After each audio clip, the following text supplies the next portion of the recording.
Good morning. Today we are going to look at Psalm 19. This is one of the best known psalms in the Bible, and rightly so. Let's enjoy it as we finally enjoy some beautiful weather. The psalm is so beautiful, and yet at the same time so deep and encouraging. The heavens declare the glory of God. The skies proclaim the work of his hands. Day after day they pour forth speech. Night after night they reveal knowledge. They have no speech. They use no words. No sound is heard from them. Yet their voice goes out into all the earth, their words to the end of the world. In the heavens God has pitched a tent for the sun. It is like a bridegroom coming out of his chamber, like a champion rejoicing to run his course. It rises at one end of the heavens and makes its circuit to the other, and nothing is deprived of its warmth. The law of the Lord is perfect, refreshing the soul. The statutes of the Lord are trustworthy, making wise the simple. The precepts of the Lord are right, giving joy to the heart. The commands of the Lord are radiant, giving light to the eyes. The fear of the Lord is pure, enduring forever. The decrees of the Lord are firm, and all of them are righteous. They are more precious than gold, than much pure gold. They are sweeter than honey from the honeycomb. By them your servant is warned. In keeping them there is great reward. But who can discern their own errors? Forgive my hidden faults. Keep your servant also from willful sins. May they not rule over me. Then I will be blameless, innocent of great transgression. May these words of my mouth and this meditation of my heart be pleasing in your sight, Lord, my rock and my redeemer.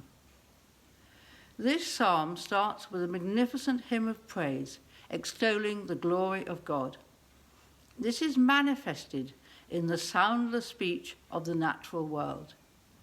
Timothy Keller says, "Why do mountains and oceans, the sun and the stars move us deeply as great art?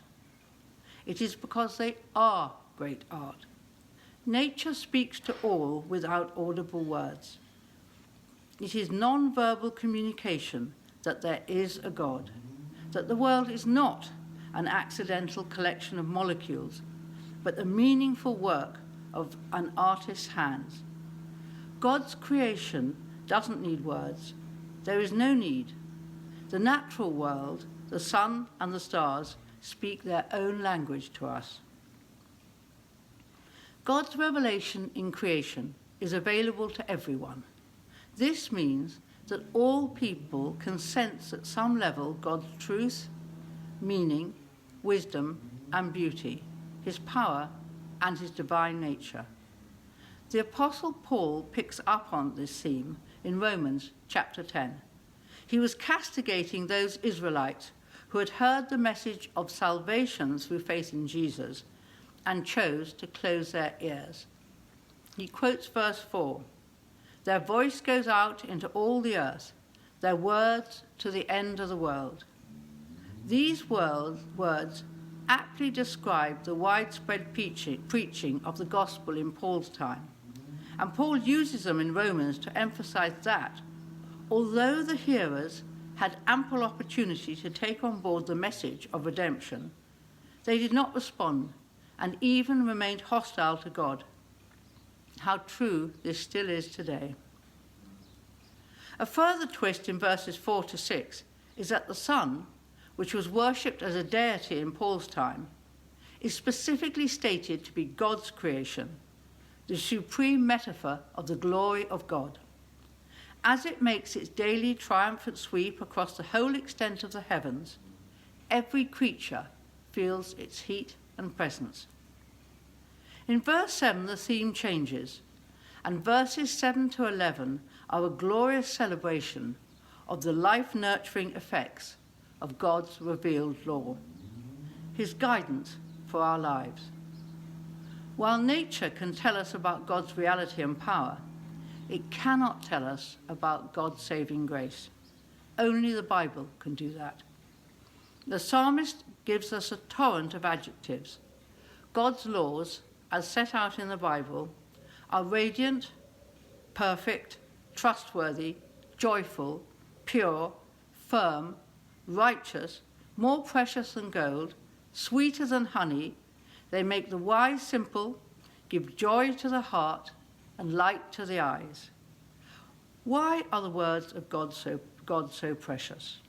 Jesus said, "People do not live by bread alone, but by every word that comes from the mouth of God," which should be translated, is continually coming from the mouth of God.